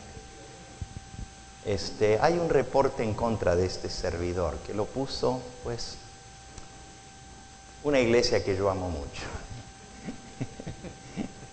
Lo pusieron en contra mío hace 9 años atrás y todavía ahí está. Y cada vez que voy a entrar ahí me detienen. Así que oren para que, como todas las veces anteriores, ya las últimas veces lo que yo digo, pastor, les digo, vean mi pasaporte. Porque la alerta dice que yo soy persona de alto riesgo. De alto riesgo. Y yo les digo, bueno, si eso fuera así, miren mi pasaporte. Y ahí ven que viajo por todas partes del mundo. Y le digo, chequé cuántas veces he entrado a México en los últimos 5 años. Le digo, la alerta ya tiene, ahora tiene 9 años. La alerta tiene 9 años. ¿Cuántas veces he entrado? Y comienzan a dar vuelta las páginas. Mi pasaporte, aquí lo ando conmigo. Le tuve que agregar más hojas al pasaporte de tan lleno que está. Tuve que mandarlo y me le agregaron como 50 hojas más para seguirlo sellando. ¿Ok? Y hermanos, cuando ellos ven, dicen, oiga, pero usted, ¿por qué no se hace mejor ciudadano mexicano? Porque viene todo el tiempo para aquí, casi todos los meses entro. Y le digo, bueno, para que ustedes vean que si fuera una persona de alto riesgo, no estaría viniendo pues todo el tiempo. También, pastor, que recuerden, si ustedes llegan a saber que el pastor no se va en avión, ya saben por qué no se va en avión, porque por avión no lo dejan pasar. Sale más largo irse hasta el aeropuerto que pasar automáticamente aquí por Tijuana. Pero vamos a orar mucho, pastor. Nosotros sabemos de que usted es un siervo de Dios y que siempre el Señor lo protegerá donde quiera que usted ande. Sabemos que usted sí es de alto riesgo. Porque, para el diablo. Correcto, para el enemigo, porque él va a poder arrebatarle las almas. Correcto, arrebatar las almas al enemigo. Así es de que sabemos que Dios va a estar siempre con usted y la iglesia de Pomona estamos bien agradecidos por su visita. Pues más agradecido estoy yo porque yo me gocé estos días aquí, las pasé tan lindo, tan hermoso y luego pues terminar con este regalo tan grande que Dios nos dio, 10 preciosas almas para su gloria. Bendito sea su nombre, muy feliz. Sí, entonces, pues pastor, de parte de la iglesia de Pomona, todos le decimos un amén. Amén, ¿verdad? Gracias por su venida. Y con mucho cariño voy a llevar las ofrendas que están poniendo allá para Chiapas. En eso sí les pido que me ayuden orando, que el Señor me traiga la gente que lo necesite, porque yo no sé cómo voy a hacer. Porque si yo llevara para darles a todos, pero no alcanza, ¿verdad? Pero que los más necesitados Dios me los ponga en el camino para que pueda. Y les prometo que cuando regrese voy a dar un informe de las almas que pudimos ayudar para que ustedes sepan cómo se invirtió el dinero que ustedes pusieron para ayudar a nuestros hermanos que quedaron tan afectados por el terremoto. Así sea, y saben, solo voy para Chiapas. También hermanos dieron específicamente para Puebla y para Morelos y para la Ciudad de México. Y eso me va a estar esperando alguien en el aeropuerto. Y les voy a entregar, eso sí no lo voy a poder repartir yo directamente a las personas, pero lo voy a entregar a alguien de confianza que se encargue de llevarlos a las personas que más necesiten. Fue peor en la Ciudad de México, en Puebla, que allá en Chiapas. Y eso que en Chiapas fue terrible. Pero fue peor porque hay más gente en el centro del país, ¿verdad? Hubo más desgracia. Y ¿saben lo que más me dolió fue ver en las noticias cómo las máquinas estaban recogiendo los escombros y todavía estaba la gente abajo? Todas las otras veces con terremotos primero sacan las víctimas y después sacan los escombros. Aquí, yo no sé qué hay en el corazón de esa gente. Fue muy duro, fue muy duro. Ya después quitaron las imágenes, ya no las estaban poniendo. Pero en el YouTube se pueden ver cuando están con las máquinas, se ven los pedazos de los cuerpos que están sacando con las máquinas al sacar los escombros. Fue triste. Pero muchos hermanos adventistas fueron afectados. Más de 6,000 perdieron sus casas. Sigamos orando por ellos. También alguien me dijo, pastor, hoy no va a hacer algo por Puerto Rico. Porque allá también estuvo feo el huracán María. ¿Cómo no? Mientras estaba aquí, no sé si alguno de ustedes me vio que estaba sentado allí, pero estaba en mi teléfono. A mí, yo no acostumbro a usar el teléfono en el culto, ¿verdad?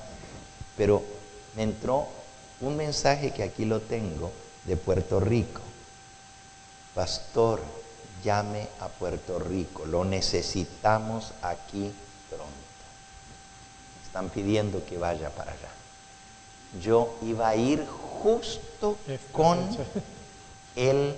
Miren, y aquí está entrando otro mensaje de Puerto Rico. Justamente el día que yo tenía que salir para predicar en Puerto Rico, vino el primer huracán. El primero. Ese no golpeó la isla, le pasó al norte, pero los vientos fueron terribles. Se fue la luz, se fue todo. Llamé a la aerolínea para cancelar el pasaje y me dijeron, no va a haber recargo por volverlo a programar.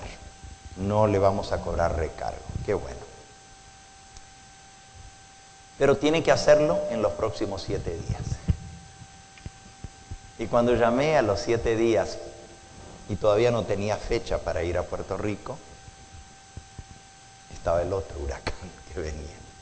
Y me dijeron, tranquilo, me dijeron, la aerolínea American Airlines, we will do our best to accommodate you without any charge. Vamos a hacer lo mejor para acomodarlo y darle otra fecha sin cobrarle recargo. Así que estoy confiado en eso, que ahora que me toque ir para Puerto Rico, ya los pasajes están comprados, iremos para allá y si Dios lo permite, también llevaremos alguna ofrenda para los hermanos allá en Puerto Rico. El Señor les bendiga. Pastor, ore por este servidor. Gracias, pastor. Bueno, entonces, antes de pasar a la oración, vamos a pasar, como siempre lo hacemos, ¿verdad?, por una ofrenda para nuestra iglesia. Siempre lo hacemos para poder costear, ¿verdad?, todas las necesidades, la renta que pagamos del edificio y pues dándole siempre las gracias al Señor, ¿verdad?, por ser tan bondadoso y tan misericordioso con nosotros. Así que mientras los hermanos pasan a recoger la ofrendita de la iglesia, el coro vamos a hacer la despedida del sábado.